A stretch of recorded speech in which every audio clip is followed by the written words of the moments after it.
continue to be high, if like, Europe explodes, people are going to be, willing to entertain new ideas. Just a thought. Trump has already broken things wide open, Mm-hmm. and reshaped things fundamentally because our our educated elite, which a large segment of which did nothing except try to gatekeep, failed even at that. Right? Mm. It's not even like, oh my God, he revealed the weakness. It's just that the weakness is there at all. Right? Like these people are not able to run a political system or run a political party, run a city in a practical way. And so, power is flowing out to people out to the periphery. And I think that's good. And it's not all because the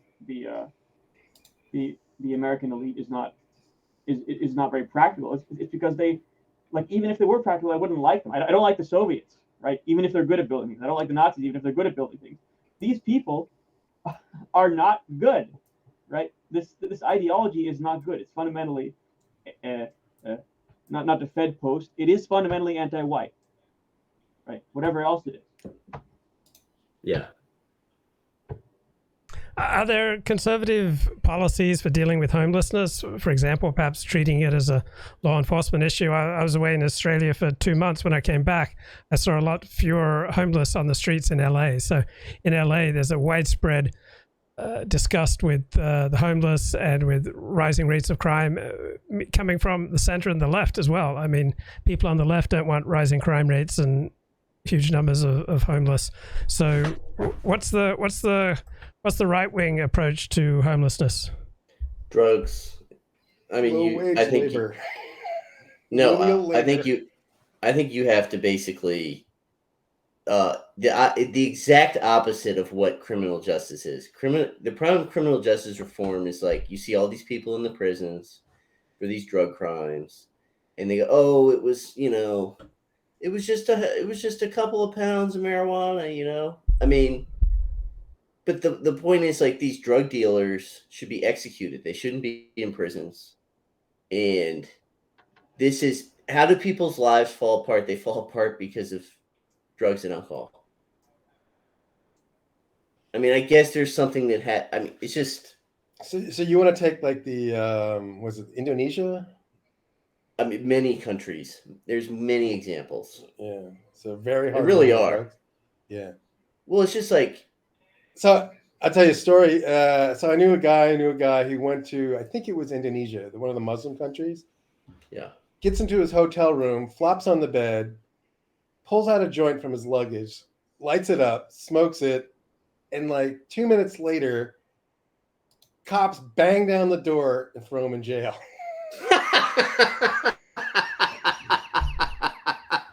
Did he have? So, it's like the RA called the campus cops. And so basically, jail, it's not like American jail. His family had to like bribe someone like $10,000 to get him a sleeping mat. So, just to know what the stakes are in other countries, it could be much worse than we have it here. Well, but the reason we have homeless is because we pay for them, right? Like they're literally being paid for. Like why does India have elephants? I mean, not elephants, cows. Cows wandering around everywhere because they like them, and they support them, and they protect them, and they fundamentally subsidize them, right? So we have these homeless people running around because for some reason people like to pay them. Yeah, well, I think they see it. I think they see it as it's a cheap price to pay to keep them from knifing you in the street, right? Yeah, my dad always said that the social welfare was there to keep people out of his garbage cans. Yeah. I think it brings a lot more people into the garbage cans. Like, it does, but I think it brings that drug addict type. There's like the person who is like, I mean, there are people that are going to end up homeless for things outside their control, or like, but the drug addict is enabled by, that is the person for whom the little bit of cash that like keeps them, able to indulge their habits. those are those are the problem ones, and I think like drugs is the root. There are the things that drive people into drugs, like broken homes and shit like that. But it's a whole nother, the Christian theocracy that's required here is deep and. So, Luke, what would you do? Yeah. What would you do, Luke? Well, I think Kyle put it better than I could. We've been subsidizing homelessness, so reverse all the policies that we've implemented with regard to the homeless in places like LA and San Francisco over the past 10 years in particular. All right, so no more checks, no more needles, no more crack pipes, just... it's not complicated. Cold just turkey, treat them like right? you would treat someone who's putting up posters that say it's okay to be white. I'm not necessarily disagreeing with you. I'm just trying to understand the contours of your policy.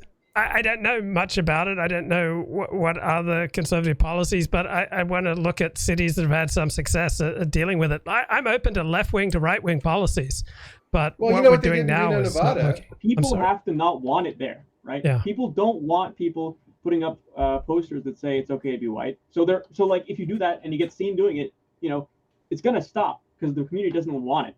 The community does not have this response to homelessness. That's why they're homeless around. So that's it, right? Like I don't know, like it's not even. It's kind of a issue in the sense that the only reason why it is an issue is because people decided that it should be there, right? For some reason. Why? Well, look at our education system, I guess, for this and many other problems. All right, so just so you know, in San Francisco, the homeless people, I would say 90% of them are incapable of doing any work at all whatsoever. They're completely, utterly useless human beings. Now, repopulate. Just cut their checks, and then they just die up and pile up in gutters, and then we deal with it, right? Maybe repopulate the mental health centers or the loony bins, or whatever you call them, the insane asylums. There's two categories of it. It's like the people who would be in insane asylums if there were insane asylums, first of all, and it's also just drug addicts. Like that's basically it. Yeah. So, yeah, like we let a drug problem get out of control, like, and again that reflects kind of a cultural tolerance of it. People want that. I don't know. They want that tolerance, so there is tolerance. The things that they don't want to tolerate, they don't tolerate, and then they're not a problem, right? So the root of the problem is the tolerance, and from that comes everything else. So, like, if you don't solve that, then how does it get solved? And should it even get solved? Should it even get solved? Is it a bad thing that people who have these values are forced to face up to them? I don't think it is. I don't either, but that's seen as an archaic that just won't fly. And well, at least in San Francisco, that won't fly. Well, people honestly believe that people can be reformed somehow, or they just think they're doing the right thing by subsidizing, not only giving them food, but giving them actual drug equipment, drug paraphernalia. Right. They think that's... And who are we to judge? Let them do that to their cities, and then the people who want to tolerate that can tolerate that. People who don't want to tolerate that can move to red states, and this migration pattern is not turning out well for Democrats. And like, what's our problem with this? Like, if some deep blue city has these values and wants to subsidize this behavior, then that's up to them, right? Like, it's no skin off our backs from the movement's perspective or from the right's perspective. If that's what they want to do, it's disgusting and horrible, but like, at least it shows their true colors. And if you stay in those cities, then you're kind of putting your thumbs up for that as well, right? So eat, sleep in the bed that you made. What's the problem, right? I don't know. Would it be better if all these values, these horrible values that these people have, were not visible in such a absolutely stark way? Well, they are very visible. At least in San Francisco, they're very visible. I don't know if you noticed, but there's, how people, I don't know if you're aware of this, but people like camp out underneath freeway overpasses. I'm well aware. So there's like, 50, 60, 70 people pitching tents and just kind of living rough out under freeway passes. So everybody, it's very, very visible. And just yesterday, there's like a fire. Like one of these campments just blew, went up in smoke, and a couple people died. It's just becoming really unmistakable. So the question is, people aren't ready for the. I don't think, at least in San Francisco, people aren't ready for the cold turkey solution. There needs to be some sort of interim solution that seems compassionate, something that just sort of allows these people to disappear, and at least gives people the idea that they're not being thrown to their deaths. Yeah, well, to be real with you, if like there was a, imagine there's a constituency like a city in America, and it has a political bent, and this political bent is such that they have like giant homeless encampments everywhere, but they also are super anti-feminist, super anti woke, super anti forced diversity, and they're super anti-immigration, and they're they have all the right opinions otherwise. Like I would not have a problem with these people. Like the problem with the homeless thing is not the homeless thing itself, but what correlates with it, right? The ideology that causes this and causes so many other problems. Like in and of itself, I don't think it's a big deal. I think it's kind of like if you think in and of itself it's a giant deal, I think you're kind of a wimp, to be frank. Okay. Yeah, I have no solution. Any solution I would have to do with like forced labor. Or putting people in prison for committing crimes. Like we depopulating the prisons is probably not a coincidence that we're also having a massive increase in homelessness and crime. That's true, but I don't even. I don't think we have a fraction of the prison capacity that we would need. I think I'm a New Englander, Luke. I'm an old school New Englander, and I think work brings out the best in people. Work is cleanses the soul. I think work puts people on the right track. I don't mean when I say work, I don't mean for it to sound cruel. I mean to it. I think there's redemptive power in work. Can't we get on that train? They're not working for like a very specific set of reasons. Either they're insane or they're drug addicts, basically. Like that's like 99% of them are insane or drug addicted. So like the work thing is a red herring. Like how do you stop them from being insane? Well, first of all, we can't. We mostly can't. And then how do we stop them from being drug addicts? Well, we put a stop to the drugs. Right? That's your one. Yeah, we can definitely take over drugs. And that's it. Right. Once you've done that, there's no more problem to solve at all. Okay, put it this way. So just there's all these, if you look at the San Francisco skyline, you see all kinds of buildings, right? A good percentage of these buildings are what's called single room occupancy. They're small, tiny apartments that aren't even proper apartments, but they're enough for like a single homeless person to live and then go down to the Glide Memorial Church and get a free meal and then go down and get their services. I mean, we totally do subsidize this beyond belief. Yeah. And we do need to stop. They're like the monks in these Buddhist places that go around with their bowl and are supported by the community. That's what they're like, right? So the community has decided that this is what they want, so they have it, right? Good for them. Mm-hmm. Right? Like, I don't know. So how do we undo? Can this be undone? I have a much bigger problem with birth control than I have with meth and heroin and all these new drugs and all this drug abuse and stuff. Like where I'm at is that the reason why I would even talk about this as an issue is that the same thing is behind birth control and this, right? The same attitude. The same thing is behind immigration and this, right? It's the same philosophy. It's the same ideology. It's the same group of people. It's the same thing. What do you mean? Can you elaborate? What's wrong with birth control? It's not a good idea to bring your birth rate below replacement, right? It puts you on a path to extinction. Okay. And the problem is the best people use it and the worst people don't. I'm sorry, go ahead. Go ahead. The problem is the best people use it and the worst people don't. Well, yeah, but also there is that problem. But separately, there's also the problem that you're not even the worst are moving towards a situation where they're not going to replace themselves either. So I don't know. Like here's the thing that happens, right? There are these chickens. Chickens have a behavior where if they ever learn how their eggs taste, they just eat them, right? Like normally in the course of normal events, they never learn how their eggs taste. But if you feed a chicken its own egg, then they'll just break open their eggs and eat them.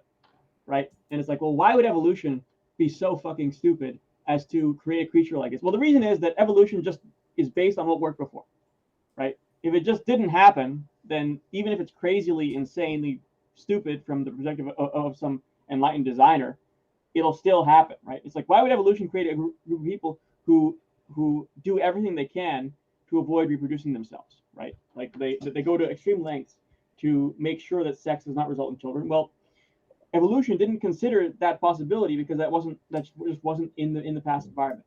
So, yes, there is this problem of, you could call it the eugenics problem or the dysgenics problem, right? But separately, there's a problem that it's not even clear that humanity can survive in the long run, in a world where birth control is freely and readily available. Wow. Interesting. Luke disagrees. No, I I'm pondering what Kyle's saying. So maybe the solution to everything is just to do nothing. No welfare, no birth control, no any of these interventions that seem to go against nature. Just don't do these interventions and let the chips fall where they may. And then what you're left with are, non-dysgenic people. You have eugenic people who do eugenic things and create eugenic societies.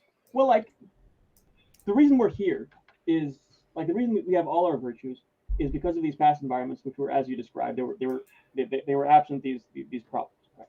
But I think that, frankly, it's not a good approach, even though it's the only thing that's ever been proven to work. It's just not a good approach to try to like, imagine that you spend all your effort fighting birth control, the pill, and then another innovation comes up and wipes you out, right? What you want is something that's more resilient than that. So, like, even though I will trad post a lot, and I agree with the trads about a lot of things, I think fundamentally the right approach is to innovate yourself, but innovate in the direction that will encourage human thriving and survival. And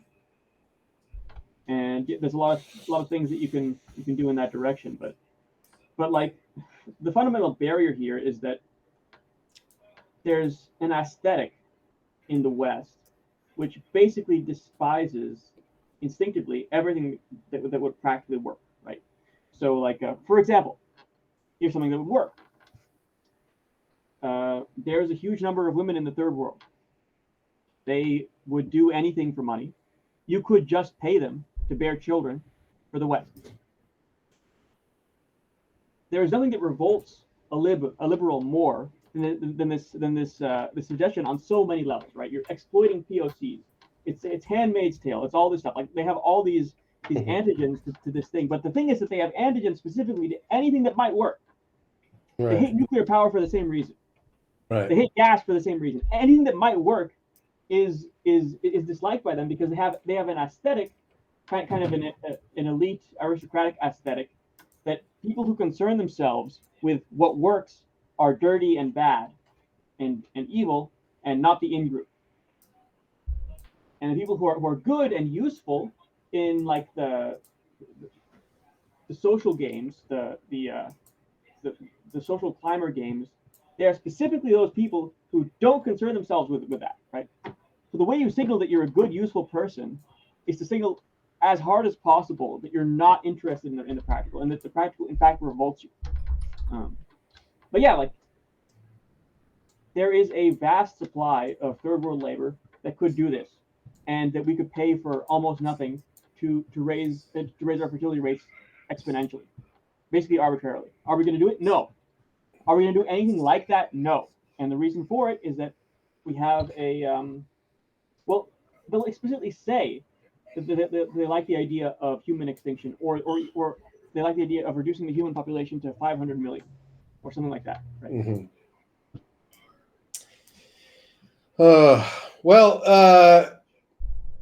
Yeah, I didn't plan to solve the world's problems tonight, but I may have to drop soon and take care of some things. Okay, Elliot, thanks for stopping by. Any final words, Elliot?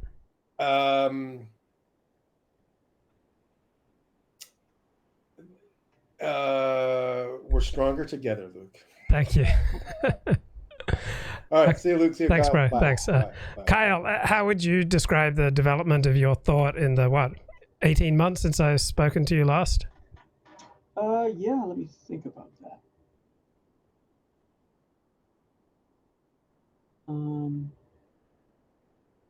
I'd say that my factual view of the world, like where I stand on the facts, has diverged a lot from the right. I think that they're quacks to a larger extent than I thought before. I think that they've been anti-science, they've been anti-empiricist, all that stuff. But my alignment with the right, and especially the populist right, has become much closer.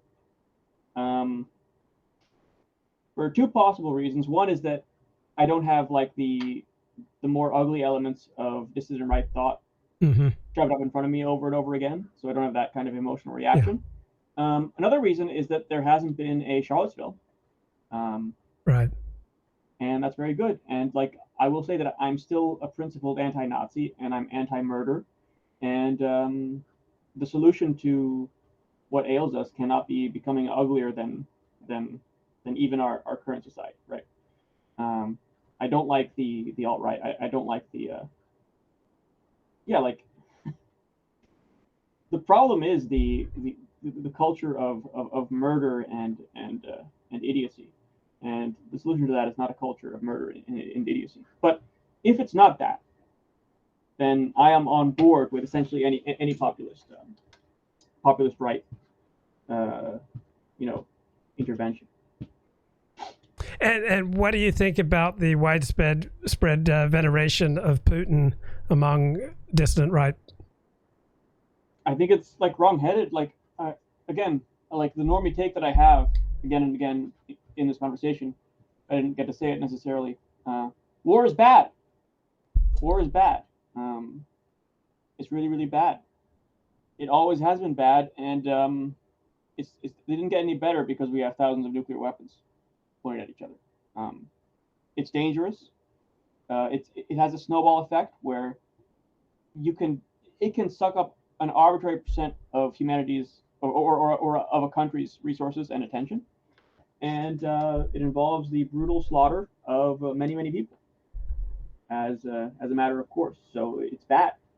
It can be good. It's like prisoner dilemma kind of, or a collective action problem. If everybody goes to war, then everybody is severely fucked. Like there's this island, the island that is now the Dominican Republic in Haiti, and the population density on that island is like 5 times or 10 times less, or the historical population density of that island back in prehistoric times that we understand from digging through bones is 5-10 times less than what the island would support. And the most likely explanation for that is war, right? They were just constantly killing each other. War can consume a lot of value. It can consume civilization, but it can be good for the individual society that goes to war. But for everyone else, it's bad. Like when someone goes to war the way Putin might go to war, they're taking from the global commons in a sense. Like it's not like all this globalism stuff. A lot of it is cringe, but the reality is that there is a coordination problem, and if we all choose cooperate, we become much richer and much safer than if we all choose to defect. And Putin's invasion would be defective. So it's bad for everybody else. It might be good for Russia, good for Putin, but it's bad for everybody else for sure. Military, like Elliott was talking about how maybe this is good, maybe this will make it easier for populists to win, or I don't know what it was, but it's not good. It's not good for anybody except for the people who are the direct beneficiaries, and it's maybe not even good for them, but those are the only people who could help. And the old tension between elites and populists, have you developed your thinking on that any more than what you've already elucidated? Yeah, like I think that like on the show I was more on the elite side, and I think I still like. Yes. If you put me into those same debates, yeah, I would still be on the elite side because the other side is like implicitly defending all kinds of crazy things, crazy activities that are both reprehensible and disgusting, but also strategically completely disastrous, and would result in handing power to the left, and like just bad on every single level. So I I want to defend the elite notion, the elite ivory tower notion that war is bad and that murder is bad, right? So I don't break with the elite on everything, right? I think that there are some things that everyone has agreed about since anyone put a steel to a clay tablet, right? Don't know if that's even appropriate terminology, but yeah, there are things that there are quote unquote elite beliefs that you should not counter signal just because the elite believe it, right? Right. So, for example, I think that the elites were more right about COVID and how to respond to it than the populace were. How about you? Yeah, I agree. I think the elites were more right about the paucity of a voter fraud in the 2020 election than the populace were. Yeah, agreed. And yeah, I mean, to me, the response to COVID showed me the poverty of the right intellectually. I just thought the right and the conservatives were by and large not nearly as competent and didn't make nearly as much sense as the centers, the people in the center and the center left. Sure, but here's something that's instructive, right? The way that they said that right-wing protests were a reprehensible, despicable, murder of elderly people, but the Black Lives Matter protests, right, they were still great, right, even though they happened at the exact wrong time, right? Yeah. So the reality is that this is a game that the right can't win, right? The right is just being bowled over in the kind of educated debate arena by people who are not good faith. And even though they might be factually correct on many things, on other things they're not factually correct, and they won't even talk about that. But put that to one side. Put to one side their actual direct lies, which there are many of. Even when they tell the truth, they twist that truth in their interests. So I'm reminded of a little thought experiment, right? So imagine that you're familiar with Bayesian reasoning. It's where you update. Yeah, okay. So imagine you have an oracle, and it's told you the truth every single time, right? Every single time it's told you the truth. But the last time it talks to you, it tells you a lie that kills you. Like, for example, you ask, "Oh, is the main switch off? I forgot. Is the main switch off? Can I work on this electrical outlet?" And then it tells you, "Yes, it's off." You touch it, you die, right? In situations like that, Bayesian reasoning doesn't hold. The only winning move is just to disregard everything, no matter what the quote unquote probability is, because by the time they've betrayed you, it's not going to matter anymore, right? Like if your interlocutor is fundamentally hostile, then they are unreliable, regardless of how reliable they've been in the past, and regardless of the quality of their argumentation. Because an entity that is sufficiently malevolent simply cannot be trusted, regardless of the signals that it's putting out that it's trustworthy, and regardless of its past record of trustworthiness and all of that, right? And in fact, I could modify that kind of that allegory that I gave you, and I could modify it such that it still tells the truth, but it tells the truth that kills you, right?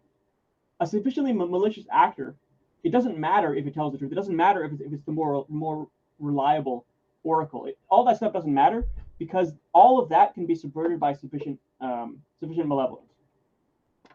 So are you more or less optimistic about the United States vis-a-vis its rivals than when we spoke last? Well, the same. I don't think that much has changed. Yeah. I mean, I see the United States in a very strong position, that China has intractable problems. Russia's got intractable problems. Japan has intractable problems. I think the 21st century is going to be another American century. Chinese fertility is crashing towards South Korean levels, and they put people in jail for experimenting on biotechnology. So, yeah, they're not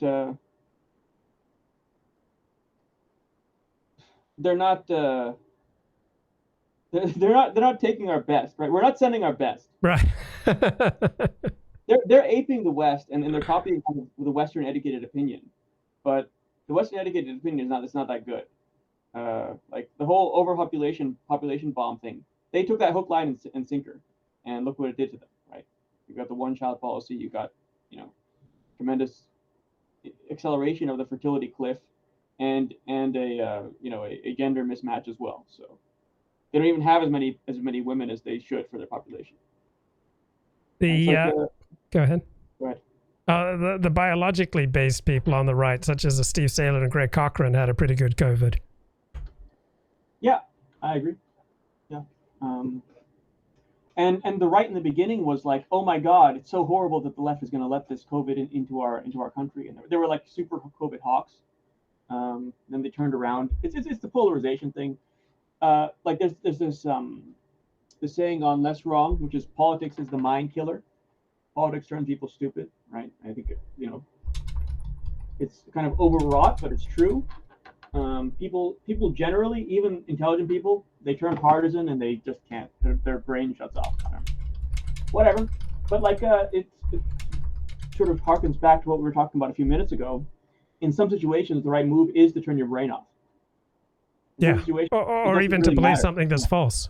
Yeah, exactly. You're served by believing a lot of false things. Yeah. Such as your mother loves you. Or by blind. That's a disturbing example. But blindly resisting everything that your opponent tries to do can be good, especially if you're prone to paralyzation. If you think about everything, right? Which is often the case for collective actors, for group actors. Like right. There was this great article about tech companies, and there was some management thing where they would have one message, which was deliver fast,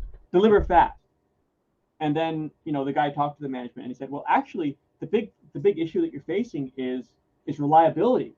Like if your service goes down, it'll destroy the company. Blah blah blah blah. And they said, yeah, we understand that reliability is really important, but if we said deliver fast and reliably, then people will just turn in circles and not do anything at all. So we can only really deliver one message to this large organization. This is a tech company. This is supposedly intelligent people, right? But still, when you have a large group of people, you can only really give very simple instructions and expect them to be actually followed. Because if you give two instructions, deliver quickly and keep it reliable, they'll just find some reason why doing anything contradicts one of those two dictums and not do anything at all. So yeah, the reality of like dealing with large groups of people is even more grim than dealing with individuals, in the sense that you need to understand that you're very limited in how much sophistication you can actually bring to bear. So often, like, you have to do simple things that, yeah, you have to keep it simple, stupid. And we could say, oh, sometimes the left is right. You have to keep that in mind. We mostly want to resist the left, but sometimes the left is right. But if we say that, then people will probably just turn in circles and not do anything at all. So the message that you kind of have to put out to the mass audience is the left is always wrong. They're always wrong. Never believe them. Don't believe anything they say, and that leads to, results that are locally very stupid, but kind of globally, they're better than the alternative. How about saying a few more words on Peter Thiel, who appears to now want to devote himself completely to Trumpian politics? Yeah, that's great. I mean, I'm glad that he's doing that. I think, my take on him and his candidates is that in some way they kind of strike me as disconnected from realistic politics. Yeah. So that's a problem. That's going to make him less effective than he would otherwise be. Maybe I'm not glad that he's doing this. Maybe I'd rather he sort of work on new tech stuff and kind of like a lot of what Thiel does is that he makes it so that you don't have to be like some hick idiot who doesn't have any money and doesn't have any prospects and be on the right. Like he's an example of you can be on the right and you can have money and you can have a lot of prestige and success, and that's good, right? Especially moving into this education polarization thing. It's good to have people subverting the stereotype and making it possible for people in the elite to jump ship from the norm. And the less elites you have, the more important the ones that you actually get are. And what do you think about the rise of YouTube alternatives like Odyssey and Rumble? Odyssey and Rumble are both, in my opinion, utterly doomed. Utterly doomed. BitChute, utterly doomed. Something new might come, but hasn't happened yet. Nothing that is now on the horizon has. And why do you say that? Why do you say that? YouTube is good, man. YouTube is good. You post the videos, and then people can click on them and watch them. Even if it's 1 million people, yes. Even if it's 1 million people. Even if it's 1 billion people, yes. Even if it's 1 billion people. What if it's like 5 years later, and you still want people to click on it and watch the video? Yes, it'll happen. Okay, so that's basically it. Like YouTube does the job. None of the others do the job, right? Oh, wait, the tech seems pretty good on both Rumble and Odyssey. It plays quickly, even often better quality than YouTube. I believe it. But the problem is that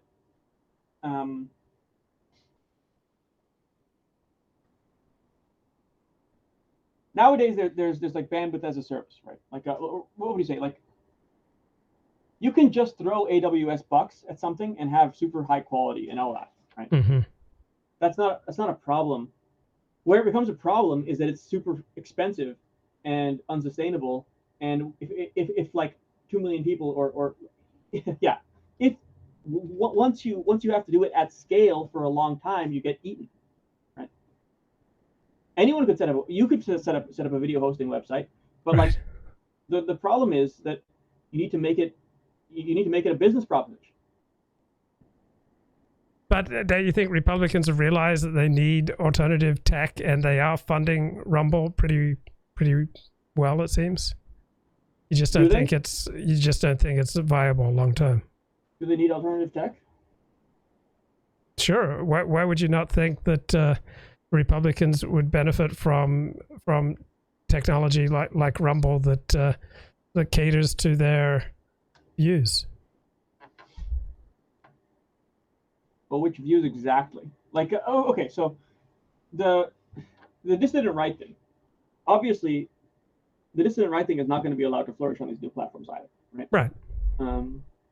Now, okay, so put that to one side. In terms of like normicon stuff, normicon stuff is allowed on Facebook and Twitter and YouTube. The only time it gets banned is when it turns into Fed posting, but you kind of want that anyway, right? Mm-hmm. So why do we need this again? Oh, because, for example, I'm going to have to pull this YouTube video. Yes. And then I can post it entirely on Rumble and Odyssey and BitChute. For the dissident right, I agree. For the dissident right, I agree 100%. Right. How about for the mainstream right? Well, for example, you can't say that the transgender craze is mentally ill. You can't say that on YouTube. Oh, you can say it is mentally ill, sure. You can't. I don't think you can. So there are certain basic parts of conservatism that you can't say on YouTube. You can't get too direct about criticizing any what do you call it? The civil rights groups. What are they called again? Oh, protected groups. Yeah, protected classes. Protected classes. Yeah. Yes. You can criticize any protected class, but you can't get too direct about it, and you can't get too harsh about it. Mm-hmm. However, is this not going to be the case on the new conservative platforms? There's definitely more room. Like I have much more room on Rumble than on YouTube. Okay, so here's what happens every time, right? So Fuentes was on this DLive platform, right?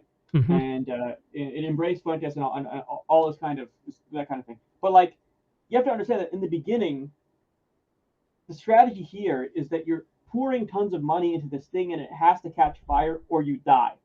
So everybody's on board, unless they're like totally beyond the pale. But you know, everybody's on board at first, right? The question is not whether not the permissiveness in the beginning where they're desperate for every last click. The question is, what's their permissiveness going to be after they're established? Is it going to be very similar to Facebook? Probably going to be very similar to Facebook, right? In my opinion. And if it gets really dissimilar from Facebook, if it goes much further than Facebook in terms of like enabling right-wing speech and all that stuff, like there's going to be like a backlash, right? Because I think that a lot of the right's popularity is because the right can't really put forward an alternate vision. People don't like being told what to do. They don't like the ugly sounding work of creating and establishing norm, which is what the left is doing right now. The left is like creating a new religion, right?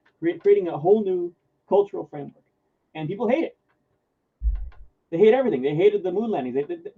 They hate things that are good and things that are bad. They hate doing much of anything. And the right is being prevented from doing much of anything, and might be good for them, electorally. Like interesting. Yeah. Yeah, what's the cultural innovation that would be great for the right? Really, is it going to be great for the right if they retrench their position on gay marriage / what else? Marijuana, abortion rights, all that kind of thing. Like, my experience, even in very right-wing places, is that people have like a "don't tread on me" attitude, and once you start to tread on too many people, then they get pissed off, right? The Fuentes strategy, where Fuentes is like a super thought policey. He's super thought policey. You know what I mean? Mm-hmm. Like, yeah. That's alienating, right? When right-wing people kind of put it all out there and say everything that they think, it's alienating. Much more photogenic to have discretion, which is what these platforms force, and what I believe that their successes will also force. Like, I think that these platforms are going to be ruled by normicons, and these normicons are not going to let it get too spicy. And how about you? Have you consumed much alternative tech the last year or two? I mean, a little. I've tried. I mean, I try to have a finger in these platforms, but like I think that the main unregulated spaces nowadays are all cell phone spaces, like Telegram. Telegram is way less regulated. All these things that are kind of built on texting slash phones, they are it's kind of a norm that you can text anything you want to anyone you want, right? It doesn't exist on the internet. Yeah. That's where like the freedom is, and like I severely doubt that any Web3 thing is going to be freer than that, because it's already as free as you can get. You can basically do anything you want as long as it's not literally illegal. I would like to see some kind of de facto decensoring of everybody, right? That could result from a revolution in technology where everything becomes decentralized. That would be cool. That's not really what any of these new platforms are, so I'm not really fundamentally excited by them. I would like to be able to say anything I want, but that's not going to be the reality on these new conservative places, and it's not going to be the reality on any centralized platform. And how much time do you spend reading newspapers, or how do you stay informed about the world? Your favorite podcasts? How do you do it? Twitter, 99%. Twitter. when a new event is happening, you follow the people who are first to the what do you call it, the first to the punch. Yeah. And you follow people who seem sensible. You follow the kind of Substack crowd. Yeah. Hanania, you know, Anatoly Karlin, all those kind of types. Substack has been a wonderful development. A Yes. lot of great people on there. I like Matt Iglesias' takes. Yes. Yeah, there's a lot of good journalism going on nowadays. I think we're spoiled for good journalism. I mean, you can just get lost on Substack. There's so much great stuff there. Yeah. And Richard Hanania, he's wonderful. Yeah, I think I fundamentally disagree with him in a lot of ways. I think, he I don't love him as a comment. I don't agree with him, but I think he's worth following. Yeah, he's among the most intelligent right-wing commentators. Mm-hmm. I mean, who are your favorite commentators about the world? My favorite commentators about the world. Well, obviously you have the old Greg Cochran. Yeah, You have, Cochran, Saylor. Steve Saylor, of course. You have Anatoly Karlin has been really quite great. The kind of liberal journalist complex. I like Nate Cohen. I like Nate Silver. I like Iglesias. I like some of the 538 guys at the podcast. 538 podcast. They have a lot of appropriate political takes. David Shore is a great resource for understanding political statistics. Left-wing pollster, but yes, very interesting. Yeah. But like broadly speaking, I think that when you follow people who have topical information, your feed ends up being filled with topical information all the time, and it's really cool. And any great books that you've read in the past year that come to mind? I have not been reading a lot in the past year. Really have not. I've been only thing I've been reading are textbooks, like some programming textbooks and physics textbooks and a linear algebra textbook. But I have not been reading anything, any novels or what do you say, nonfiction, generic nonfiction. Have you done any live streaming over the past year? No, I've been live stream free. You're my first live stream in a while. I don't know. I still have the same problems that I did before. Yeah. It's I think it's a good thing in moderation. I'm glad to see that you're still here. I'm heartened whenever I see that you're still blasting away out into the interwebs. I'm glad to talk to you again. Yeah, it's good to talk to you. All right. Thanks, Kyle. Any final words this evening? Well, best of luck to all the people I argued with. Okay. Goodbye. Thanks, Kyle. Take care. Good night.